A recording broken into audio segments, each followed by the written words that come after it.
I'm glad to see you all survived the holidays and are ready for another year. There's nothing much happening here in the museum, but going out and look around anyway. We are working on some displays, and we do put a mannequin or two up once a week. But we're happy today to have Clyde come back and talk about his experiences in China.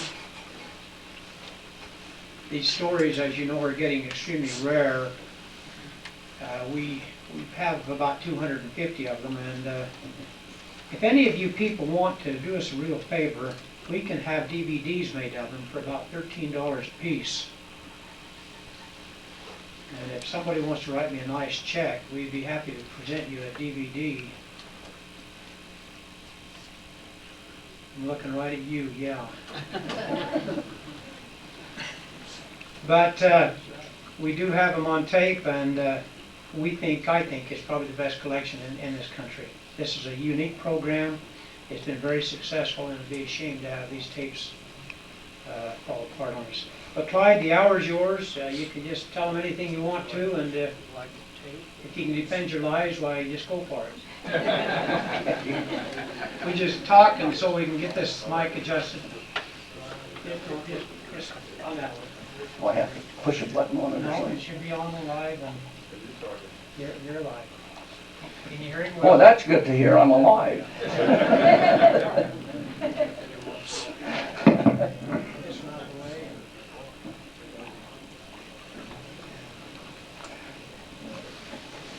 Well, Des Moines and all of the gentlemen, ladies and gentlemen, all my friends, I guess, and I'm happy to be here and to participate with you in Airplane Talk. And I think that maybe the statement that General MacArthur made when he said old soldiers don't die, they just, what was it, they just fade away. Well, I think that that's appropriate to talk about old pilots, because old pilots never die, they just fade away. And whenever these old pilots get back together again, there's a spark here in the individual's heart that, hey, they want to talk about flying and Airplane Talk. So I'm glad to see you're all here, and let's get into a discussion, and let me tell you about how great I am. Anyway, I was not a professional career pilot in the Air Corps, and I don't profess to be a hero by any means. And the first time when I talked to the lawyer, and he talked to me, I says, "Where'd you get my name?" And he says, "I haven't the slightest idea." So that tells the story right there. Anyway, this was good to talk here. This is back in my young and adventuresome years, and they were a great experience, and I hold it in a great spot in my life. I was able, the things that I did, it was just great for a poor old farm boy born up in Idaho. But I've been stationed in North Africa, in India, and on the island of Guam, and I spent a year in China. So I got around to see the world. I've been in 56 countries, and while I was in the service, rare of what other pilots did, I was able to fly 26 different kinds of aircraft. Someone down here asked me, what airplanes did you fly? And I said, hey, it's easy to tell you which I didn't. And I never did fly a B-29 or a B-7 or a B-24.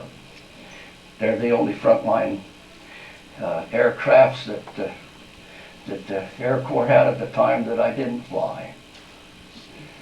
Some of them not very long, but anyway, maybe it'd be good if I just went back and kind of told you a little bit about my history and how I got into flying, because I grew up in Ogden, and when I was 17 years old and was a junior at Weber High School, I told a little white fib about my age and joined the National Guard band in Ogden. And so, of course, when the dark clouds of war floated over the country and they called all the National Guard in for a year's service, or those that didn't belong to it were conscripted for a year, and I was called into service in March of 1941, and I always had a hankering to fly, and I almost joined the Air Corps, applied for training in the summer of 41, and at that time I didn't even have to take an examination other than physical because I had 2 years of college.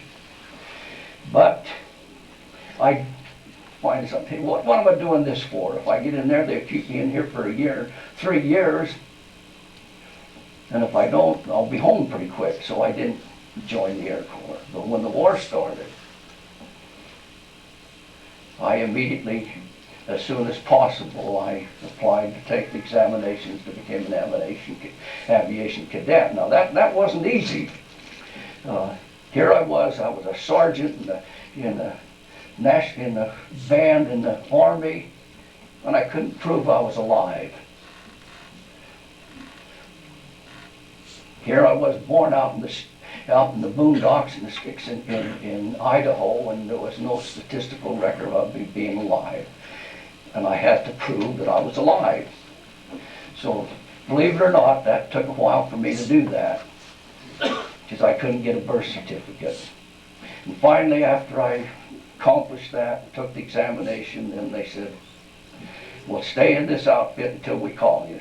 So I stayed in the band and was transferred up to Fort Lewis, Washington, and we were out on the firing range at Yakima, and the sergeant major for the battalion came running over and he says, Clyde, we just got your orders for you to get down to Santa Ana. And he says, there's a truck leaving in 20 minutes, be ready to be on it. So boy, in 20 minutes I was on my way to becoming an aviation cadet. And I get down to Fort Lewis and they give me a ticket to go on the train down to Santa Ana. And, you know, I was rich then. I had 35 cents in my pocket. But they gave me the ticket, but what I found out, hey, I'm on per diem now. I'm in the classification of being an officer. And I had this I hope you forgive me here. I had a tooth here that was just wearing out, and the doctor gave me a temporary to cap it, and he was supposed to put that on Monday and couldn't, so Friday he had me to come and called up and says I got the flu. And that cap's coming loose, so if you see me push it back on, excuse me. But anyway, I get on that train for 2 days and spend on that train. I had 35 cents, and so if anybody wanted me to go eat, I had some excuse, and when the train stopped, I'd go buy a Hostess cupcake. But you know, that started my career in flying, and so many good things happened to me. And how many people can say they drove on the same train car for 2 days with a movie star like Ginger Rogers? I did. And when I got down to Santa Ana, though, boy, was I ready to eat. But anyway, taken through the classification courses and so forth, and I was sent to Arizona to go through flight training. And good things happened to me there. I graduated from Luke Field, a single engine fighter school. And I remember back when I was in basic, and the instructor said, I've got to put in your name where you want to go. And he says, ask all of us, the 6 of us that he had in his group, and he said where they wanted to go, and he came to me and I said, I want to fly heavy bombardment. And his face got red, and he was kind of an ornery character. Hated life. He was from New Hampshire, and he hated Arizona and everything about it. And he says to me, he says, you're too small. He says, all your flying characteristics of fighter, he says, you never make it. And I wasn't going to tell this part, but then we went up and he took the hood on me to fly instruments, and we get up there and he had me doing some instrument letdowns and instrument climbing, and he says, never said a word to me, everything's fine. And then he comes on there with that mic and he says, Mr. Williams, he says, when I tell you to center that ball. He says, boy, you sure center it. But your airspeed sure goes to hell. And then he turns back and looks at me and he says, you know, he says, you don't fly instruments at all, at all, at all. And so we get back down and he goes through us, asks us again where we wanted to go for the second time. I says, heavy bombardment. And boy, he really blew his stack. So guess what? I went to Luke Field.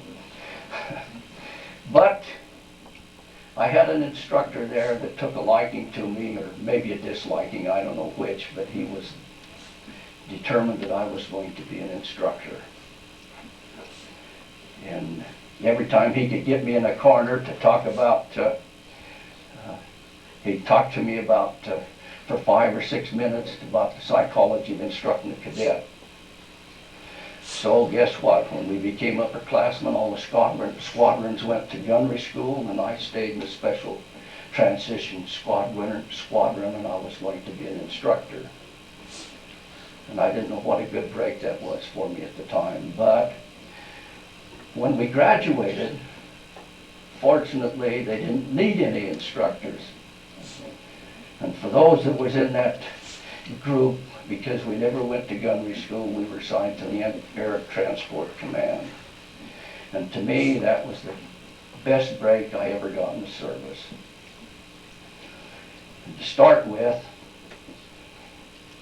26 of us there in the group were sent to Roanoke, Virginia, and we were assigned to Pennsylvania Central Airlines and went through their pilot school. Here we were in the, well, I want to tell you one other thing too when I graduated, a good thing that happened to me at Luke Field, because when we graduated and we had to go through a file of being interrogated for different things, and this girl asked me about my experience of flying, and then she said, because you told that little white lie, see, there's my tooth starting to want to fall out. Because you told that little white lie, he says, you're going to be in the second pay period. Of course, I didn't know what she was even talking about, but the first pay period was for second lieutenants. Base pay, $150 a month, and plus flight pay, 50%. Hey, I get the pay of a first lieutenant. I got $175 a month plus flight pay. And then when I get to this Roanoke, Virginia, and we stay in this luxurious hotel, and we had no military discipline there at all. We were strictly belonged to the airlines, and here we stayed in this luxurious hotel, and they $45 a month rental allowance is what we had to pay to stay in the hotel. Of course, I'm sure Uncle Sam picked up the rest of the ticket. I got $60 a month rental allowance, so I made another 15 bucks here a month. But we stayed there for about 2 months and went through their training, navigational training, weather, and all the things involved. And then we left there and we were sent to Miami, and we were attached to Eastern Airlines flying down to South America and into the Caribbean islands.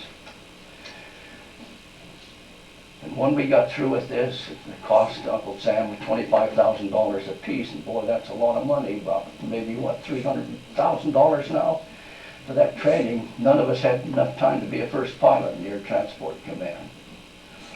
So with all that money spent on us, they thought rather than being co-pilots, they sent us and put us in the ferrying division, and I was sent to Long Beach, California. And there I got to fly all these different kinds of aircraft and travel all over the country, and that was the Playboy outfit of the services. When we went on a flight, we were our own boss. We traveled the direction we wanted, stayed what nights we wanted to stay at certain places. And when I first got there, I met a first lieutenant that had been a pilot with the airlines. And he's only a first lieutenant, but boy, did he carry a lot of clout on the base at Long Beach. And I made a couple of flights with him, and then they sent, along with my buddy, sent us down to Brownsville, Texas, and we learned to fly, or had to go through a single engine fighter school to fly, get checked out in all single engine fighters, and we were to be frozen on those and fly nothing else. By the time we get through that for 4 months, I'd be on my way overseas someplace, but we when we got through that school, rather than go back to Long Beach, they sent us up to Dallas and gave us a P-51 to take to Newark, New Jersey, and from there we went up to Niagara Falls and picked up a P-63 from Bell Aircraft and flew it back west. I'm going to lose that tooth. It's too bad. I have to wait till Tuesday to get the permit. But how many of you ever heard of a P-63? Hey, more hands than I thought. I'll tell you, boy, that was a sweet flying airplane. It could climb much faster than a P-51. It didn't have quite as much range, but it was a tremendous interceptor, and so for that reason, I guess we didn't really need interceptors. And 51 with more range was one that they used, but boy, we sure sent a lot of those to Russia. And they were Russia's first line interceptor. But anyway, this one I flew was one I was delivering up to Chico, California, and so, hey, I came by way of Hill Field, and I was able to spend the night at home. But the limitations are passed, aren't they, on the anyway, and I had a sister live up in Morgan, in Porterville, in Morgan County, and her husband had this ranch and had this whole valley up there. Coming from Fort Bridger, I could see it. So I started letting down, and I had to slow up when I found out to get down in there. When I dropped down about 150 miles an hour, dropped down into that valley floor, and I buzzed their house at rooftop. And the little humor in the thing, her 3 children were out in the garden and saw me coming, and the oldest one says, "It's the Japs!" until you dive on the ground. It's the oldest. Anyway, that got the word out that I was home, and I flew up over the mountain, landed at Hillfield, and by the time I got checked out and got to the gate there, my family was to pick me up, and I got to spend the night in Ogden. And when I got back to Long Beach and walking down the compound, another good thing happened to me. I bumped into that old pilot I'd flew with Eastern Airlines, and he said, "What are you doing now?" And I told him I just got back from Long Beach, or from Brownsville, and he says, "You mean you're frozen on fighters for 4 months?" He says, "Hey, come with me." And so we go to the training shack and walked in there, and he goes in there just like he owned the joint. He says, "Check this kid out in the B-25. Boy, I went right up and was checked out in the B-25, and they gave me one to fly around for about 2 hours, and came back and they said, "Be here at 8 o'clock in the morning, and we'll check you out in the P-38. And so, from then on, I wasn't frozen on fighters. I flew them mostly, but I got to fly twin engine as well. And while I was there, I flew an A-20 and A-26. I flew, of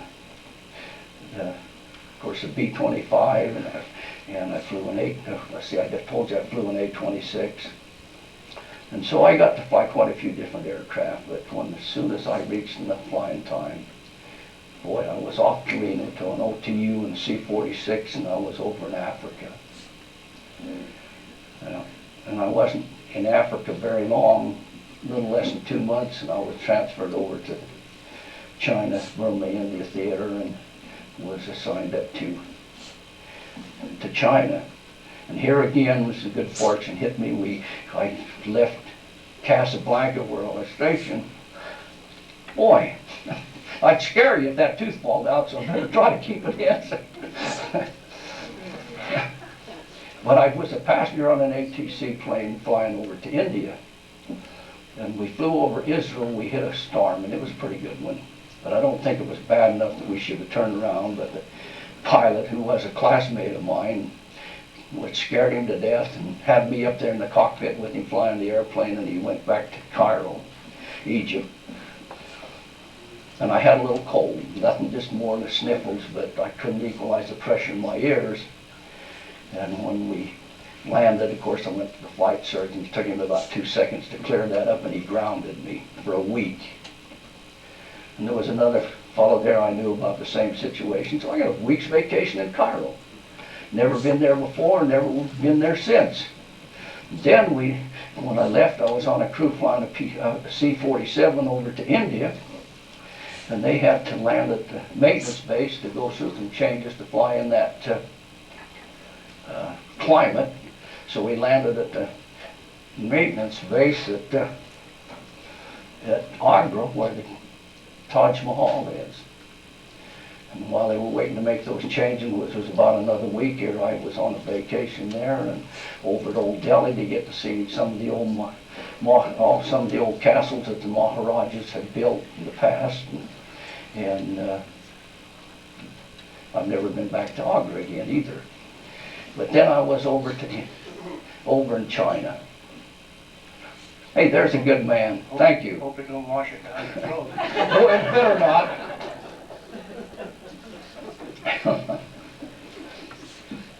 But when I landed in Luliang, China, where I was to be stationed in the foothills of the Himalayas in the Yunnan province, and I crawled out of that airplane, boy, I was in a new world. Completely different than about anything I'd ever seen in my life. And here were these Chinese coolies running around with quilted clothes that were ragged and torn and dirty and filthy, and all of them were little people about 5 feet tall. And I guess most of you have heard in history or something that the Chinese never take a bath. Well, back in those foothills, nobody took a bath. And there's two things you can depend on that those Chinese were. First, they're filthy. Second, they're thieves. They'd steal anything from you. But on the good side of them, they were a happy people. They all had smiles from ear to ear, and if you made a friend of them, he was a friend for life. And contrary to what American beliefs have been led to believe, they are not mean. The Chinese people, you can go out among them, they're not going to hurt you, they're not mean. You don't have to worry about that. But I have heard people talking around where it's come some time about flying that I flew in China, and people say, what were you doing in China? Jesus, fighting a war just like everybody else was. But the publicity wasn't out there so much about this. But I wanted to show you something here. And this here World War II Chronicles. And here's an article here on us flying over there. And it says here, the toughest flying in the world. And I'll show you why that's the case in a little bit. But in the article it says, further down here it says, flying the hump was a rearguard action. Keep China supplied and fighting, and we'd have a second front to distract the Japanese while Douglas MacArthur moved the Army and Chester Nimitz the Navy to reconquer the Pacific.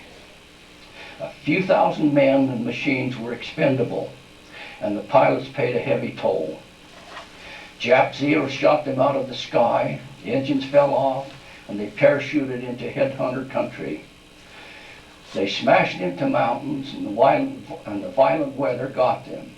Almost every day, they shuttled from the Assam Valley in India, which is now Bangladesh, in what is now Bangladesh here, across the Himalaya mountains, called the hump, to bases in western China. They came to call the wreckage-strewn ground between the route from the aluminum highway over the hump. I just thought I'd read that to you here.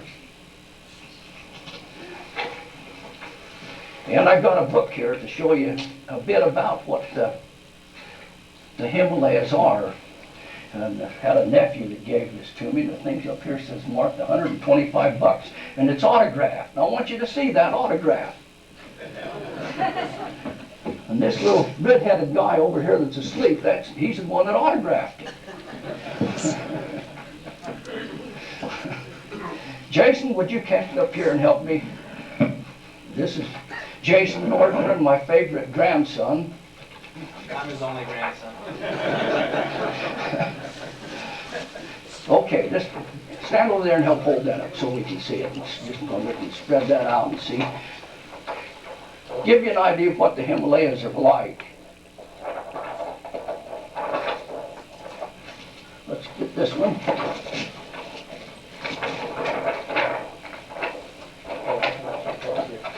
This is what we want. Look at those mountains. Now there's Mount Everest. Look at them. In the string of mountains up that high.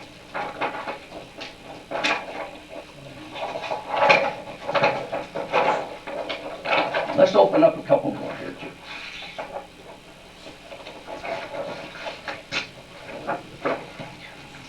Well, there's the nation and fall here and the mountains behind them, if you can see. That's probably enough anyway. Put it back, Jason. Get my tooth back in. I apologize for that, but I didn't make the doctor sick. Steve, get up there and help him. Tell him to take it out of his mouth and put it in his pocket and go on. But anyway, that, you know, I think it's interesting just to give an idea of what the Himalayas are, because you know that Mount Everest is over 29,000 feet. There are 14 mountains in the Himalaya range that are over 8,000 meters, 28,000 feet. The highest mountain in the world outside of the Himalayas is only 7,000 meters. And there are hundreds of peaks in the Himalayas that are 7,000 meters or more. There are so many mountains there that are 5,000 meters, 16,000 feet, which is rare in any other places, and that's about the highest mountain in the United States. What is Mount Whitney is 16,000 something, I think, the highest mountain in the United States. And there are so many mountains there, over 16,000 feet, that nobody's ever counted them. So this will give you an idea of what the Himalayas are, why it's called the hump, and the toughest flying in the world. It's the roof of the world, and that's where basically all of our cold fronts originate and start. You could never fly the hump and expect to not be on instruments.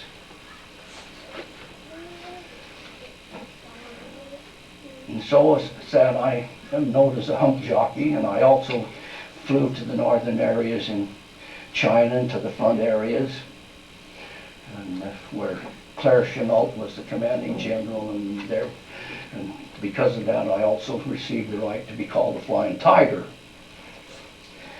And just a quick little subject here to get back, I thought I'd wear my flight jacket here today. Does that look like a flight jacket? Well, there's a little story behind it. Because I put a lapel here, my Distinguished Flying Cross, and I went to the store with my daughter back here that was having a sale on suits, and I had been asked to talk over to the Dental Lions Club at the Officers Club over here at Hill, and I put that on my jacket and still had it on, and we go